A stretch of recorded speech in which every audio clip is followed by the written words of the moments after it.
What's good, bro? So in this video, I'm going to explain to you why I think cheat days are a poor way of losing fat sustainably and why it didn't work for me in my journey to lose over 70 pounds. So let's say you're looking to lose about 1 pound of fat per week. Now to do that, 1 pound of fat is approximately 3,500 calories. So over a week's time, you'd have to be in a 500 calorie deficit per day. Now let's say you have one cheat day per week, and that would be on a Saturday or a Sunday. And on this cheat day, you've said to yourself, you know what? I'm scrapping my diet, scrap my meal plan. The entire day is free for me to eat whatever I feel like. Now I did this on my first go at fat loss, and I plateaued for a solid 6 months because I went out of control on my cheat days. Just think about it. You could be in a 500 calorie deficit for the first 5-6 days of the week. So your weekly deficit is already at 3,000 calories.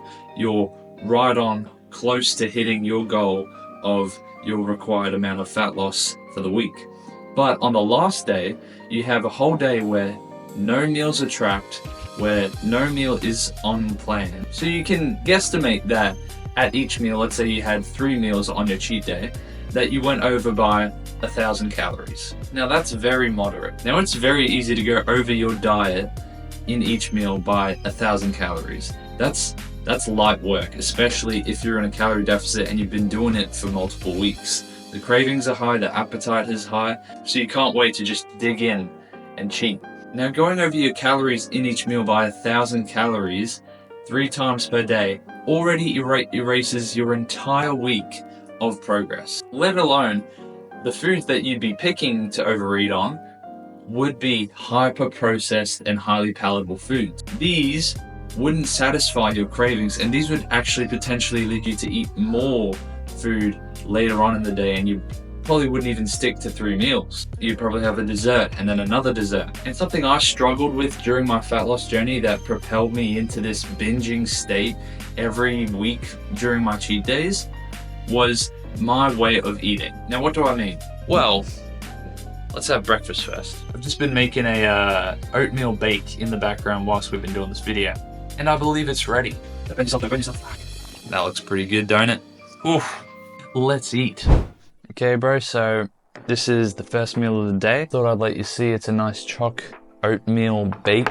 I'm putting it on a plank because the bowl is freaking steaming hot. But yeah, essentially a meal like this would make me fine with not having a cheat day. I didn't know how to eat in a sustainable way good food that I actually liked and was excited for, that also aligned with my fat loss goals. Because the reality is you don't have to be on a strict meal plan eating bland, flavorless foods 6 out of 7 days of the week. And that is why I believe cheat days are not sustainable, don't lead to fat loss results, and plus not necessary. I'd much prefer a flexible dieting approach.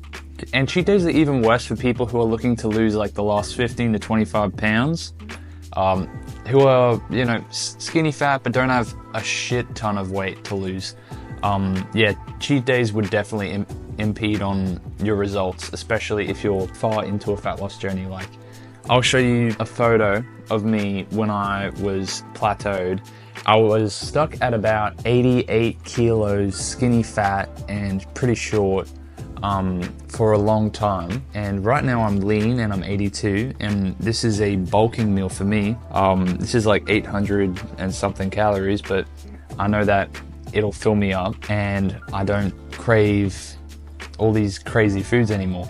Oh my God, baked oats, it'll get you going. And another thing I'd like to point out before I finish this meal is the fact that having cheat days becomes a ritual, and that is not healthy. It creates an unhealthy and imbalanced relationship with food because you feel like you are restricting yourself for most of the week, and you constantly think about what you're gonna eat for that cheat day.